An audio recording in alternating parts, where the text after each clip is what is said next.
பல பிறவிகள் பார்த்து பார்த்து பார்த்து பார்த்து ஏதோ ஒரு மகான்களோட பிளெஸ்ஸிங் வந்து இந்த பிறவியில் வந்து பகவன் நாமா சொன்னால் நல்லது, அவ்வளோதான். நல்லதுன்னு மட்டும் தெரியல, ப்ராக்டிக்கலாக அதை அப்ளை பண்ணுறதுக்கு இன்னும் பக்குவம் வரல. நல்லது அப்படின்னு தெரியுது. இப்போ பகவன் நாமா அப்படின்னு சொல்கிறது இறைவன் நாமா, இறை சிந்தனை, மனசு தூய்மை, சத்சங்கம், இது அத்தனையும் நமக்கு திருப்பி பிறவி இல்லாத ஒரு நிலையை பிடிச்சி கொடுக்கும். திருப்பி பிறவி இல்லாத ஒரு நிலையை பிடிச்சி கொடுக்கும். அப்படியே பிறந்திருந்தாலும் எப்படி ஒரு அனுகிரகம் இருக்குன்னா, முன் ஜென்மத்தோட இறைவன் அருளில் இந்த ஜென்மத்தில் இந்த மாதிரி ஒரு சத்சங்கத்தில் கலந்துக்கிற மாதிரியும் நல்ல விஷயங்களில் கொஞ்சம் ருச்சி இருக்கிற மாதிரியும் ஒரு அனுகிரகம் இருக்குது. இதுவே இறைவன் அருள் தான். ஏன்னா ஞாயிற்றுக்கிழமை அப்படின்னாலே பல பேர் கொஞ்சம் நிதானமாக எழுந்து கொஞ்சம் தன்னோட பர்சனல் ஒர்க்கெல்லாம் பண்ணிகிட்டு இருப்பா. அப்போ முகக்ஷவரம்லாம் பண்ணி கொஞ்சம் அதுக்கெலாம் அன்றைக்கி தான் கொஞ்சம் ரிலாக்ஸாக இருக்கிறதுக்கு நேரம், அது தப்பில்லை. ஆனால் அந்த ஒரு நாளையும் நம்ம வந்து இறைவன் அருளில் எத்தனையோ நாள் 10 நாள்லாம் ஓடிட்டே இருக்கும். இறைவன் அருளில் அவன் சிந்தனையில் அவன் நாமத்தை சொல்லணும் அப்படின்ற ஒரு அனுகிரகம், இறைவன் அனுகிரகத்தில் தான் அப்படி ஒரு குணம் கிடச்சிருக்கு. ஸோ அவன் அருளாலே அவன் தாழ் பணிந்துன்னு சொல்கிற மாதிரி அவன் அருளில் தான் இப்படி கிடச்சிருக்கு.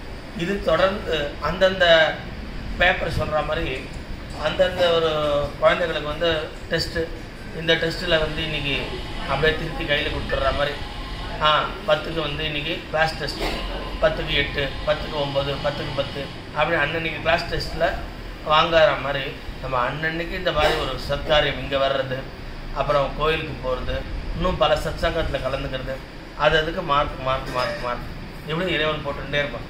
அப்போ எப்போ எந்த ஒரு சத்காரியம், ஒரு 60ஆம் கல்யாணம் போகிறோம், ஒரு ருத்ரேகாசி பாராயம் நடக்கிறதுனா அப்படியே அதில் மற்ற வரவாட்டெல்லாம் நம்மளோட உறவுக்காரர்களாக இருந்தாலும் எல்லாத்தையும் வாங்கன்னு சொல்லிட்டு அந்த ருத்ரம் ஈடுபாடோடு சொன்னோன்னா அன்றைக்கி வாழ்க்கை நமக்கு அமிர்தமாக இருக்கும்.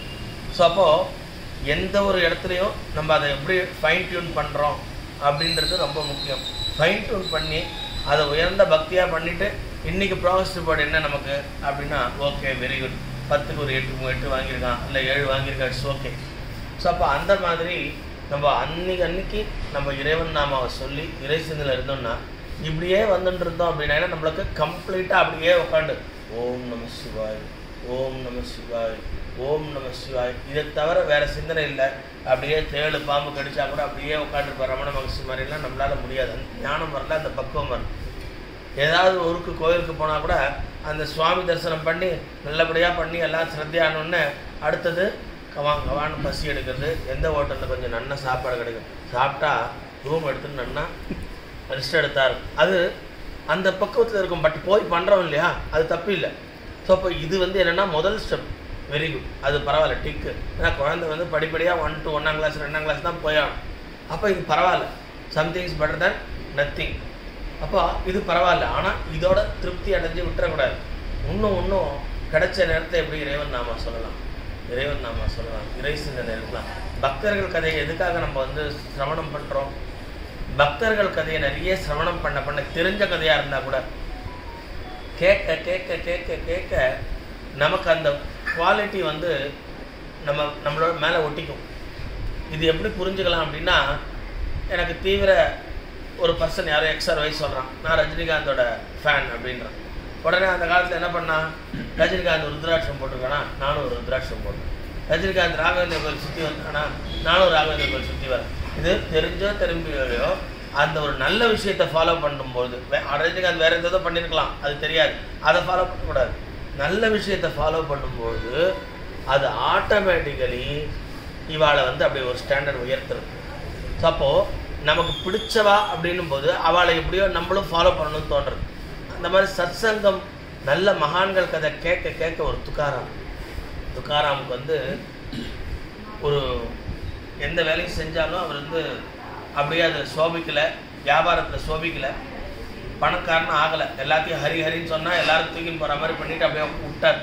ஹரின்னு சொல்கிறவாளுக்கெல்லாம் இது ஹரியோட கடை, என்னோட கடையான்னு சொன்னார். அத்தனை பேர் வந்து நோட் அடிச்சுட்டு போயிட்டாங்க யாரையும். ஸோ அவள்லாம் வாண்டடாக ஹரின்னு சொன்னால் இவளை ஏமாத்திடலாம் நினச்சா கூட ஏமாந்து போனாலும் பரவாயில்லை, ஹரிநாமத்தை சொன்னாலே அப்படின்னு இவர் பாட்டுக்கு உட்காந்துருக்காரு. இப்படி ஒரு சாது, பரம சாதுவாக இருக்காரு. இவருக்கு ஒரு வேலை கொடுப்போன்னு ஒன்றும் இல்லை, காக்கா ஓட்டுற வேலை தான், பறவையை ஓட்டுற வேலை தான். நீ பாட்டுக்கு எப்போ பாரு சத்தம் பண்ணிட்டு இவர் பாட்டுக்கு பாண்டுறங்க மேலே பாடுவார். அப்படியே அவர் பண்ணிட்டு போட்டோம். அது என்ன ஆகும், வர பறவைகளுக்குலாம் யாரோ மனுஷன் இருக்கான்ட்டு ஓடிடும். ஒன்றும் இல்லை, பால்கனியில் புறா வருது. அப்போது நம்ம கதவை திறந்தோம், மனுஷன் இருக்கான்ட்டு உடனே ஓடிடும். அப்போ அந்த மாதிரி ஒரு மனுஷன் இருக்கான்னு தெரிஞ்சுக்கிட்டுன்னா பாட்டுக்கு பறவைகள்லாம் வராது அப்படின்னு சொல்லி இவரை உட்கார வைக்கிறார். அப்போ இவர் அந்த ஒரு காக்கா ஓட்டுற வேலை தான். இவர் பாட்டுக்கு இறைவன் நாமாவை சொல்லி சொல்லி சொல்லி அப்படியே பாடுறார். ஒவ்வொரு பறவையும் பார்க்குறார், பறவை செப்பியும் போல் வருது. அப்போ பார்க்குறார், ஆஹா பாடுறாங்க, ஆஹா பாடுறாங்கன்னு சந்தோஷப்பட்டு இன்னும் உற்சாகமாக பாடுறார். பாட்டை கேட்குறதுக்கே நிறைய பறவை வருது. இது வரைக்கும் 100 பறவை வந்துருந்துச்சுன்னா இப்போ 1000 பறவையாக வந்துடுச்சு. அப்போது அதுங்களை பிடிச்சி இழுக்கிறது, அதுங்கள்லாம் இந்த தானியங்களை சாப்பிட்டுட்டே பாட்டை கேட்டு ரமிச்சுன்னு இருக்கு. அப்போது என்ன ஆகுது, இந்த காக்கா ஓட்ட கூட இவருக்கு தெரியல, இந்த பறவைகளை ஓட்ட கூட தெரியல. இவர் எல்லாரையும் அப்படியே ஆகர்ஷண சக்தியை பிடிச்சி இழுக்கிறார் தன் பாட்டினால. இது நிறைய பறவைகள் வந்து சோளங்கள்லாம் பாதிக்கப்படவே அவன் வந்து ஒன்று பாவம் பார்த்து நான் பார்த்துக்கு உனக்கு வேலை கொடுத்தம்பாரு, இந்த மாதிரி எனக்கு முதல்கே மோசம் பண்ணிட்டே அப்படின்னு ஊரில் பஞ்சாயத்தில் போய் சொல்கிறான். அவர் சொல்லிட்டார், இது வரைக்கும் உனக்கு இத்தனை வருஷம் என்ன ஒரு உனக்கு மகசூல் வரும், ஒரு எக்ஸாம்பிள் 10 மூட்டை வருமா, அந்த 10 மூட்டைக்கு இப்போ எவ்வளோ குறையிறதோ இவர் கட்டணும்னு தீர்ப்பு, பேலன்ஸ் இவர் கட்டணும் அப்படின்னா அவனும் சந்தோஷமாக போயிட்டாங்க. நல்ல காலம் இவரை போய் வேலைக்கு வச்சோம், இவருக்கு அது ஐயோ பாவன் பார்த்து நமக்கு பாரு கஷ்டமாக நஷ்டமாக போச்சு நம்மளோட இதில் விளைச்சல்னு அவன் நினச்சிட்டு இருக்கான். அப்போது போர் அடிக்கிறான்னு சொல்கிற மாதிரி பண்ணும்பொழுது பார்த்தா 10 அவனுக்கு 100 கிடைக்கும். அப்போ தான் அவன் ஒரு நிமிஷம் அந்த இவர் வேலை வச்சு ரியலைஸ் பண்ணுறான், நம்ம வந்து வேலைக்கு வச்சது ஐயோ பாவன்னு ஒரு நல்லவர் விஷயத்துக்கு சம்மந்தப்பட்டு பார்த்தோம். அப்புறம் நம்மளோட புத்தியை காட்டிட்டோம், நமக்கு நஷ்டம் வந்ததுன்னு உடனே புத்தியை காட்டிட்டோம். பெரிய மகான் ஒரு நல்லவன் தானே வச்சோம், ஆனால் புத்தியை காட்டினோம். ஆனால் அந்த தெய்வமானது நல்லவனுக்கு ஏதோ ஒரு சகையில் உதவணும்னு நினச்ச பற்றியா, அதுக்கே எனக்கு மல்டிபிளாக இப்போ கொடுத்துருக்காரு பாரு. இவர் சாதாரண ஆள் இல்லை, இவரோட சம்பந்தம் வச்சுன்றோன்னா நமக்கு அவ்வளோ நன்மை, நம்ம தப்பு பண்ணிட்டோம் அப்படின்னு சொல்லிட்டு 100 மூட்டை. அப்போ அவன் புத்தி வந்தது, ஒரு மூட்டை கூட தான் வச்சுக்கல, தனக்கு 10 மூட்டை வச்சுக்கணும் எப்பயும் ரெகுலராக வருமே அப்படின்ட்டு கூட வச்சுக்கல. 100 மூட்டை இவர்கிட்ட போய் அர்ப்பணம் பண்ணுறேன், இவர் வீட்டு வாசலில் இறங்கிட்டான். ஆனால் இவரோ இது என்னால் என்ன நடந்ததுன்னு நீ நினைக்கிற, பாண்டரங்கனால நடந்தது. பாண்டரங்கன் அத்தனை பறவைகள் வந்தது, அத்தனை பறவை உள்ளேயும் பாண்டரங்கன் தான் இருந்தான். அப்போது இந்த ஒரு மிரக்கல் நடந்தது யாராலன்னா சாக்ஷாத் பரமாத்மாவால் நடந்தது. அதனால் இது நீ வந்து நீயே எடுத்துன்னு போ, உனக்கு கொடுத்தா பிரசாதம் எடுத்துன்னு போட்டேன். அவன் இல்லை நான் ஒத்துக்க மாட்டேன், எனக்கு நான் பாவம் பண்ணிவிட்டேன், உங்களை கண்ணாமண்ணான்னு ஏசிட்டேன், போய் பஞ்சாயத்தை போய் நிறுத்திட்டேன், இதுக்கு பரிகாரமா மொத்தமாக உங்களுக்கு தான் அப்படின்னு சொன்னேன். அதுக்கப்புறம் இவர் பார்த்தார், அந்த ஊரில் ஒவ்வொருத்தராக மக்களை வர சொன்னார். எல்லாரும் கஷ்டப்படுறவான். இப்போ சொல்கிற எல்லா கடையெழு வள்ளல்கள் ஒருத்தர் காரி அவர் இருந்தார், காரி ஆசான் இருந்தார், அவர் இருந்தார், பாரி ஆசான் இருந்தார். அந்த மாதிரி இவர் என்ன பண்ணார், கடையெழு வள்ளலாக மாறிட்டார். அத்தனை பேருக்கு அள்ளி அள்ளி கொடுத்து நாராயண நாராயண நாராயண ஓம் நாராயண நாராயண நாராயண ஓம் விட்டல விட்டல பாண்டுரங்கா விட்டல விட்டல பாண்டுரங்கா விட்டல விட்டல பாண்டுரங்கா ஜெய் ஜெய் விட்டல பாண்டுரங்கா. 1 மணி நேரத்தில் ஊரே வந்து அத்தனையும் எடுத்துன்னு போனவங்க தான் பாண்டுரங்கா. நிம்மதி இவருக்கு வந்தது. இல்லை ஒய்ஃப் வந்து கொஞ்சம் மாவு அரைச்சி வச்சுருந்தான், அதையும் பாண்டுரங்கன் வந்து வாங்கிட்டு போயிடுறாரு. ஆமாம். அப்போ கொஞ்சம் போகிற இதை எடுத்து இவர் வீட்டில் இருந்த பழைய அரிசி, அது இந்த அரிசி கூட இல்லை, அதை எடுத்து வந்து ஒரு மாவு அரைச்சி வச்சது கூட பாண்டரங்கன் வந்து, அதாவது எனக்குன்னு ஒன்றும் இல்லை, நான்றது ஒன்றும் இல்லை அப்படின்ற ஒரு உணர்வானது பக்த லட்சணம். அப்போ நம்மெல்லாம் பாருங்க, எல்லாம் நல்லபடியாக பேசுவோம், ஆனால் சில விஷயங்களில் பார்த்தீங்கன்னா கராராக இருக்கும். அவர் எங்கள் வீட்டுக்கு வந்தாருன்னா காப்பி கொடுப்பேன், டிஃபன் கொடுப்பேன், அதுக்காக பீரோ சாவியை கொடுப்பேன். நண்பன் தான், காஃபி கொடுப்பேன், டிஃபன் கொடுப்பேன். நண்பன் வாடா நண்பன்டா நீ நான் க்ளோஸ் தான் சொல்லலாம், ஆனால் பீரோ சாவி கொடுக்க முடியுமோ? அந்த மாதிரி லாக்கர் நம்பர் கொடுக்க முடியுமோ எடுத்துக்கொண்டு?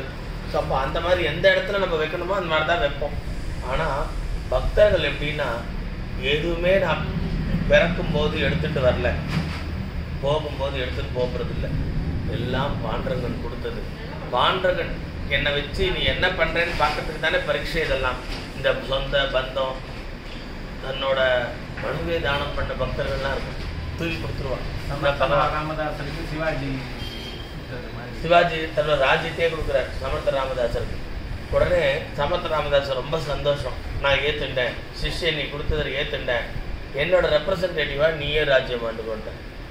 எல்லாரும் ஒருத்தர் மீட் போது ராம் ராம் சௌக்கியமா, ராம் ராம் சௌக்கியமா, ஜெய் ஸ்ரீராம் இப்படி சொல்லி தான் ஒருத்தர் பேசிக்கணும்.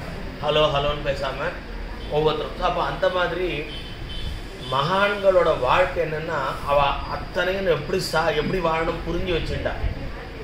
நம்ம தனக்கு மிஞ்சிய தான தர்மம் அப்படின்ற வார்த்தைகள் எல்லாம் நம்ம அது ஒரு என்ன சார் சம்சாரி தானே சார், அதனால் கிரகஸ்தன் தன் குடும்பத்துக்கு வேண்டி தானே வேணும், தனக்கு மிஞ்சி தானே தான தர்மம், இதில் என்ன தப்பு இருக்குது சொன்னதில்ல, அந்த வார்த்தை கரெக்டு தான் அப்படின்றது நம்மளுக்கு அது கரெக்டு.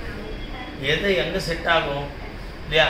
இவ்வளோ அளவுக்கு மருந்து குடிக்கலாம் என்ன மாதிரி ஆசாமி, என் பொண்ணு மாதிரி ஆசாமிக்கு இவ்வளோ அளவுக்கு தான் மருந்து குடிக்கலாம், அதே இருமல் மருந்து.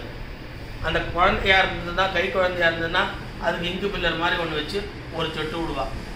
இப்போ போலியோ இன்னைக்கு கூட கொடுக்குவேன். அப்போ அவ்வளோதான், அதுக்கு அவ்வளோதான் மருந்து கொடுக்கணும். நான் குடிக்கிற அளவுக்கு மருந்து கொடுக்க முடியுமா அந்த குழந்தைக்கு? அந்த மாதிரி தான் ஒவ்வொருத்தருக்குமே ஒரு அளவு இருக்கு. அந்த மாதிரி மகான்கள்லாம் என்ன பண்ணுறான்னா உயர்ந்ததான பக்தியில் தனக்கு இறைவன் கொடுத்த இந்த வாழ்க்கையை அமிர்தமாக்கிண்டா. எந்த ஜாதியில் எந்த பிளேஸில் இறைவன் பிறக்க வச்சாலும் சரி அந்த வாழ்க்கையை அமிர்தமாக்கிண்டா. எப்படி அமிர்தமாக்குறது அப்படின்னா எதுவும் எந்தில்லை, எல்லாம் அவன் செயலால் எல்லாம் நடக்கிறது.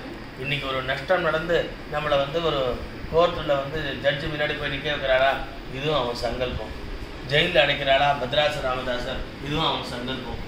இப்படி எந்த சிரமப்படுத்துகிறாளா ஜெயிலில், அதுவும் அவன் சங்கல்பம்.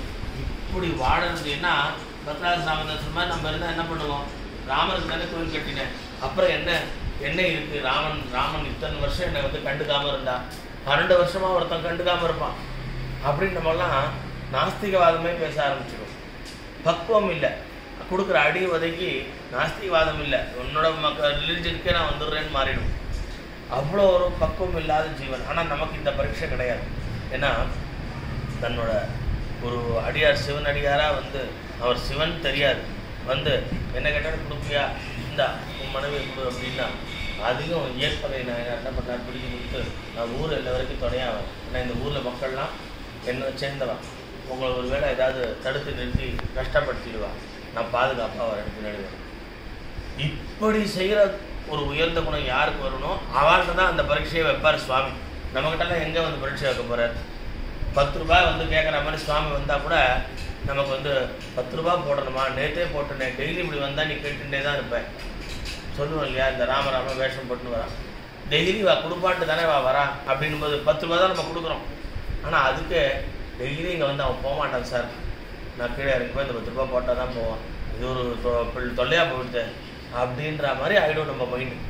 இன்னைக்கு பெரிய தானம் பண்ணலை, மாதத்துக்கு அப்படியே டெய்லி இருந்தால் கூட, டெய்லி வரது இல்லை ஆல்டர்னேட்டிவ் வந்தால் கூட மாதத்துக்கு 300 ரூபா டெய்லி வந்தாங்களே அவ்வளோதான்.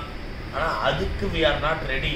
பிகாஸ் அது ஒரு ஹேபிட்டாக போய்டும் அவனுக்கு. என்னை பார்த்தா தலையை சொல்லுவான் கேட்பான்ற மாதிரி நம்ம என்னமோ பெருசாக கொடுத்துட்டா மாதிரி நினைப்போம். ஆனால் இறைவன்கிட்ட மட்டும் நம்ம நிச்சயம் நமக்கு இதை கொடு அதை கொடுன்னு டெய்லி போய் கேட்டுட்டு நம்ம மட்டும் அந்த எல்லாம் அவன் பார்த்துப்பான்ற வார்த்தை சும்மா ஒரு லேபிள் ஒட்டுவோமே தவிர உள்ளுக்குள்ளே அதை ஃபுல்ஃபில் பண்ணலை. நான் இப்போ ஒரு வேலைக்கு தேடிட்டு இருக்கேன் அப்படின்னா கிடைக்கலன்னா விட்டுற மாட்டேன்.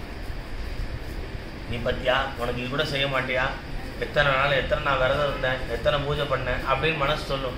ஆனால் வெளியில் மட்டும் எல்லாம் அவர் சங்கல்பம், அவர் பார்த்துப்பார், அவருக்கு தெரியாது எதுவும் இல்லை, நான் எதுவும் கேட்க மாட்டேன்னு. ஆனால் உள்ளுக்குள்ளே அது பூர்த்தி ஆகிற வரைக்கும் அந்த உள்ளுக்குள்ளே ஒரு குறுகுறு நிம்மதி இல்லாமல் இருந்துடும். ஸோ அப்போ அது யோசிச்சு பாருங்க, பக்குவமாக இருக்கிற மாதிரி இருக்கும், ஆனால் பக்குவமே இல்லாமல் இருக்கும். குலுக்கி போட்டு நான் கூட சொல்லுவேன் சில விஷயங்கள்லாம், எல்லாம் காளிமா சொல்லிட்டான், இனிமேல் கவலையே இல்லைன்னு. அந்த மாதிரி எல்லா விஷயத்துலையும் இருக்க முடியறதான்னு கேட்டால் 2வது வாட்டி குலுக்கி போடலாமா? அப்போ யோசிச்சு பாரு, அந்த பக்குவம்ன்றது எங்கே இருக்குது? அஜ்ஞானினா மயா தோஷா நிவர்த்தியதே. நான் அஜ்ஞானி, சுப்பிரபாதத்தில் வருது, என்னோட தோஷத்தை போக்கு பகவானே. ஏன்னா என்னோட ஸ்வபாவம் அஜ்ஞானியாக இருக்கிறதே தான், உன்னோட ஸ்வபாவம் அப்படி இல்லை, காப்பாற்றுறதே தான், ரட்சிக்கிறது தான் நீ ரக்ஷகன், ரட்சிக்கிறது தான் உன்னோட ஸ்வபாவம். கருணாமூர்த்தி உன்னோட குணம். எப்ப பாரு சஞ்சல புத்தி என்னோட குணம். இந்த சஞ்சலத்திலேயே இருந்துட்டு இருக்கேன் நான். ஆனா சங்கடம் தீக்கிறவன் நீ, கருணமயமானவன். அதனால உன் குணத்துல நீ மாற மாட்டேன்னு நான் நம்புறேன். என் குணமோ திடீர்னு பார்த்தா பெரிய பிராட் மைண்ட் வரும், திடீர்னு பார்த்தா குறுக்கட் மைண்ட் வரும், இப்படி ஃப்ளக்சுவேட் ஆகிட்டே இருக்கும். அதனால தான் நான் இங்கே இருக்கேன், நீ அங்க இருக்க. கருணாமூர்த்தியா வணங்குற தெய்வமா நீ அங்க இருக்க. அதனால உன்னோட அன்பு, உன்னோட கருணைய நான் அளவிட முடியாது தெரியும். எத்தனை பக்தர்கள் பார்த்துருக்கா. ஜெகன்மாதாட்ட சொல்லும்போது, அமாவாசை அன்னைக்கு உன்னால பௌர்ணமி வர வைக்க முடியும், உன்னால எது முடியாது பக்தனை காப்பாத்துறதுக்காக.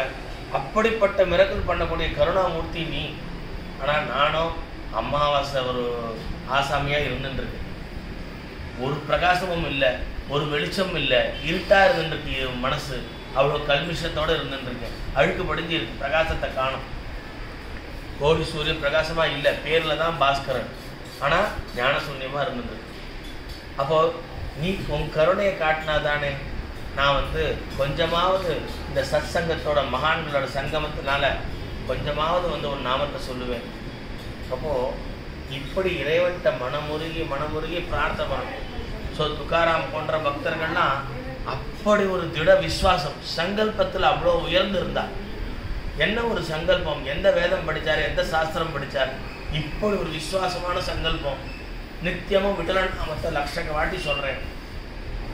இப்படி ஒன்றால் முடியறது சங்கல்பம்.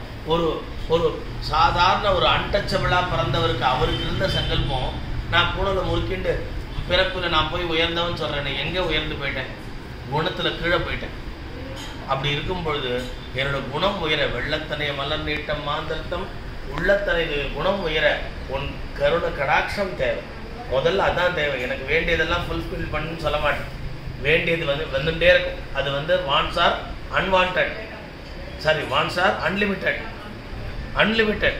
ஸோ அப்போ நீ இப்போ ஒன்று பூர்த்தி பண்ணியா, அடுத்தது ஒன்று திருப்பி அடுத்தது ரெண்டாவது கேட்க ஆரம்பிச்சிருவேன், இன்னொன்றுத்தை பூர்த்தி பண்ணணும். அப்போ என்னோட தேவைகள் ஆனது அது சமுதிரத்தில் அந்த ஒரு அலை அடங்கினாலும் அடங்கு, என்னோட தேவைகள் மட்டும் அடங்கவே அடங்காது. ஏதோ ஒன்று கேட்டுகிட்டே இருப்பேன் நான் பாட்டு.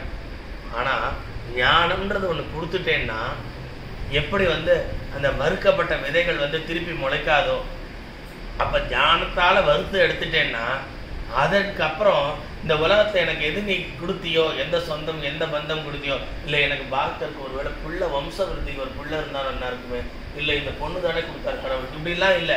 அந்த பக்குவம் அடைஞ்சிட்டா அப்போ எதுவுமே திருப்தி தான். இறைவன் எந்த இடத்துல என்னை உட்கார வச்சிருக்கானோ திருப்தி. திருப்தியதா ஆனந்தமா இருக்குடா சுவாமி, நான் குறையொன்றும் இல்லை கோவிந்தா, உங்ககிட்ட இல்லை, எனக்கு நீ குறைய வைக்கலையே. நான் என் பாவத்துக்கு நீ என்னை நீங்க வைக்க வேண்டிய இடம் எங்கேயோ பிரசன்ல இருக்கணும். நான் அவ்வளோ பாவி, மனசால வாக்கால சரீரத்தால அவ்வளோ பாவம் பண்ணிருக்கு. ஆனா நீயோ உன் கருணையால எப்படி வச்சுருக்கேன்னா உன் மடியில உட்கார வச்சிருக்க, ஆனந்தத்தை கொடுத்துட்டு இருக்க. இதுக்கும் உனக்கும் கீழே உள்ளவர் கோடின்னு எவ்வளோ பேர் எவ்வளோலாம் சிரமப்படுறா, டே டு டே ஃபுட்டுக்கு கஷ்டப்பட்டு இருக்கா. அப்படி இருந்துட்டு இருக்கா. பாவதி பிச்சாந்தைக்கு வாசல்ல நிற்கிறான ஒரு வெயில்ல ஒவ்வொரு வீட்டுக்கா. அப்போ அவனுக்கு அந்த டே டு டே ஃபுட்டே யாரோ ஒருத்தர் இன்னைக்கு கொடுப்பாளான்னு வீடு வீடா கேட்டுட்டு இருக்கானு. என்ன நீ அப்படியா வச்சிருக்க? உன் கருண பார்வையால நான் எந்த நிலைமையில இருக்கேன், வீடு வாசல் காரு மோருன்னு இப்படிதானே வச்சிருக்கேன். அப்போ இதுக்கு திருப்தி அடையாம இன்னும் நான் பங்களா ஒன்று வாங்கினேன் அப்படின்ற மாதிரி, பண்ணை வீடு ஒன்று வாங்கினான்ற மாதிரி இருந்தா என்னோட வாண்டட் இப்படி தான் இருக்கும், அன்லிமிட்டெட் தான். என்னை அந்த திருப்தின்ற இடத்துல உன்னோட கருணைய கடாட்சத்தால என் மனசை ஆனந்தமா நிற்க வை, சஞ்சலம் இல்லாம உன் சிந்தனையிலே நிற்க வை. பக்குவப்பட்ட ஜீவனா என் ஆக்கு. அப்புறம் பாரு, இதெல்லாமே சர்ப்ளஸ் தான். இவ்வளோ ட்ரெஸ் எதுக்கு எனக்கு, இவ்வளோ நகை நட்டு எதுக்கு, எல்லாமே சர்ப்ளஸ் தான். ஏதோ கல்யாணத்துக்கு யாரும் கஷ்டப்பட்டு இருக்காளே இந்தா எந்த இல்லை, அவன் கொடுக்க சொன்னா கொடுக்குறேன். அப்போ இறைக்கிறக்கணும் சுரக்கும்ன்ற மாதிரி அள்ளி அள்ளி கொடுக்குற குணமும் அதுக்கு கொடுக்க வேண்டியதும் இறைவன் கொடுத்துட்டே இருப்பான். எந்த எதுவுமே கிடையாது. நான் நினைச்சா தானே பின்னாடி ஃபியூச்சருக்கு நான் டெபாசிட் பண்ணி வச்சா தானே ரிட்டையர்மெண்ட் லைஃப்ல வாழ முடியும். அப்படின்னா முதல்ல நம்மளோட ஃபியூச்சருக்கோ மறுபிறவிக்கோ இந்த பிறவில செய்யற தான தர்மங்கள் தெய்வ பக்தி தான் கூட வரும். அப்படின்னா அப்ப மகான் கதையை பார்த்து எதுவுமே தனக்குன்னு இல்லாம வாழ்ந்தா அதுதான் கூட பாதுகாப்பு வளையமாக நம்மளை சுற்றி தொடர்ந்து நம்மளை காப்பாற்று ரக்ஷையா. அதனால் உயர்ந்த பக்தியும் நல்ல எண்ணமும் நல்லொழுக்கமும் வேணும்னு ஞான வைராக்கிய சித்தியர்த்தம் பிக்ஷாந்தி ச பார்வதி மாதா ச பார்வதி தேவி பிதா தேவோ மகேஸ்வரः பாந்தவா சிவபக்தாஸ்ச ஸ்வதேசோ புவனத்ரயம். இப்படி பிரார்த்தனை பண்ணுங்கோ. பரமேஸ்வரன் நம்ம எல்லாருக்கும் அனுகிரகம் பண்ணுறது. இத்தனை நாள் நம்ம செஞ்ச பாவங்கள்லாம் இப்போ தோஷங்கள்லாம் போகிறது அப்படின்னா பிரதோஷத்தில் இறைவனை ஆராதனை பண்ணுன்னு சொல்லுவாள். அப்போ எல்லா விதமான பாவங்களும் போய் நமக்கு நன்மை ஏற்படும்னா மகா சிவராத்திரி அந்த பரமேஸ்வரனை சஞ்சமே மயச்சமே பிரியஞ்சமே நுகா பஞ்சமே காமச்சமே சௌமன சஞ்சமே பத்ரஞ்சமே ஸ்ரேயச்சமே பத்யஞ்சமே யசச்சமே பகச்சமே திரவிதஞ்சமே தண்டாச்சமே தர்தாச்சமே க்ஷேமச்சமே திருதிச்சமே விஸ்வஞ்சமே மஹச்சமே சம்பிச்சமே ஜாத்ரஞ்சமே சூச்சமே பிரசூச்சமே ஸ்ரீரஞ்சமே லயச்சமர்தஞ்சமே மிருதஞ்சமே அயத்மஞ்சமே நாமயச்சமே ஜீவாதுச்சமே தீர்காயுஷ்மஞ்சமே நமித்ரஞ்சமே வயஞ்சமே சுகஞ்சமே சயனஞ்சமே சூஷாச்சமே சுகிரஞ்சமே. ஓம் சாந்தி சாந்தி சாந்தி. அப்படியே ருத்ரம் முழுக்க ருத்ரேகாசி சொல்லிட்டு சமகத்தில் அப்படியே பெரிய அந்த இதை வச்சு இந்த வசோத்தாரா பண்ணிட்டு இருப்பான். அப்போது இந்த சமகம் சொல்லுவா முழுக்க. அப்போ என்ன அர்த்தம் அப்படின்னா, நீ தனியாக உனக்கு இது வேணும் அது வேணும்னு கேட்காத, முழுக்க ருத்ரம் சொல்லு. அந்த பரமேஸ்வரன் அருள்ல முழுக்க சமகத்தில் உள்ளது அத்தனையும் உனக்கு வந்து சேரும். எல்லாம் உனக்கு வேண்டிய தேவைகள். ஏன்னா தேவை இல்லாமல் இருக்கவே இல்லை, நம்மளால் இருக்க முடியும். அவ்வளோ ஒரு அஜ்ஞானியாக இருக்கும். உன் தேவைகளை பூர்த்தி பண்ணுவான். இதுக்கு மேலே உயர்ந்ததான ரத்னமான உயர்ந்த அந்த ஞானத்தை கொடுத்துரும். ஞானத்தை கொடுத்துட்டா அப்படின்னா தேவையாக போயிருக்காது. அப்போ ஞானம்தான் முதல் தேவை. அப்போ குழந்தை 3 வயசுல ஞானப்பால் குடிச்சது. அப்போ அதுக்கப்புறம் என்ன, பரமேஸ்வரன் தன் தோளில் உட்கார வச்சுன்னு எல்லா இடத்துக்கும் எடுத்துன்னு போகிறான். அந்த குழந்தைக்கு ஒரு பல்லக்கு கொடுக்குறான், தங்க ஜாலரா கொடுக்குறான். தங்க ஜாலரால சவுண்டே வராது ஆக்சுவலாக பார்த்தா. ஆனால் இவரோட தங்க ஜாலராலேருந்து அந்த சவுண்டு வரும். அந்த அளவுக்கு பரமேஸ்வரன் இந்த குழந்தை எப்படி வச்சுருக்கான் அப்படின்னா, தன் குழந்தை ஞானப்பால் குடித்த குழந்தை, அம்பாலோட ஞானப்பாலை குடித்த குழந்தை, அப்படி பாதுகாத்து எடுத்துகிட்டு வரான் அந்த குழந்தை. அப்போது அந்த ஞானம்ன்றது ஒன்று ஏற்படுறதுன்னா அதான் ஞானப்பால். ஞானம்ன்றது ஒன்று வந்துடுத்துன்னா அதுக்கப்புறம் மீதி எல்லாமே வந்து நமக்கு உலகத்தில் நமக்கு அந்த இது வேண்டாம் அது வேண்டாம், இது எல்லாமே நமக்கு இறைவனை தவிர வேறு எதுவும் வேண்டான்ற பக்குவ நிலை அடைஞ்சிடும். ஸோ அது கிடைக்காததுனால தான் நம்ம அறகுற ஞானத்தில் இருக்கிறதுனால தான் நம்ம வந்து எனக்கு ஞானம் வந்தால் மாதிரியும் இருக்குது, ஆனால் எனக்கு இந்த தேவைகளெல்லாம் ஃபுல்ஃபில் பண்ணு அப்படின்ற மாதிரியும் நம்ம டபுளாக கொடுத்துட்டுருக்கோம். அப்படி இல்லாமல் இறைவனிடத்தில் உயர்ந்த பக்தி பண்ணி மகான்களோட சங்கம் சத்சங்கம் ஏற்பட்டதுன்னா பக்தியில் அடுத்த படிக்கட்டு போகும். ஸோ உனக்கும் கீழே உள்ளவர் கோடி. ஏன்னா எத்தனையோ பேர் வந்து இது கூட பண்ணலை அப்படின்றது உண்மைதான். இந்த அளவுக்கு ஒரு சத் சங்கம் போக முடியல, சண்டே நேரம் டிவி பார்த்துட்டு இருக்கா, அவள்லாம் வந்து அவளோட பர்சனல் ஒர்க் பண்ணிட்டு இருக்கா, இன்னும் குளிச்சிருக்க மாட்டா, இப்படிலாம் ரைட்டு. அவளை பார்த்து நீ கெட்டு போகாத, உனக்கும் மேலே உள்ளவர் கோடின்னு இன்னைக்கு சகஸ்திர காயத்ரி பண்ணிட்டு அப்படி ஹோமம் பண்ணிட்டு அந்த மாதிரி ஒரு இறை சிந்தனையில் இருந்துட்டு எத்தனையோ பேர் வெளி உலகத்துக்கு தெரியாமல் எதுக்கு நான் அட்வைஸ் பண்ணணும், நான் பண்ண காயத்ரிக்கு அவள் பாட்டுக்கு காயத்ரி பண்ணிட்டு ஓம் நம சிவாய் ஓம் நம சிவாய். இன்னும் பல ரிஷிகள் மகான்கள்லாம் அங்கங்கே நமக்கு உலகத்தில் தெரியாத இடத்துல உட்காந்து ஜபம் பண்ணிட்டு அவள்லாம் நம்ம கண்ணுக்கு தெரியல. அப்போ எதுக்காக அவள் பண்ணுறா?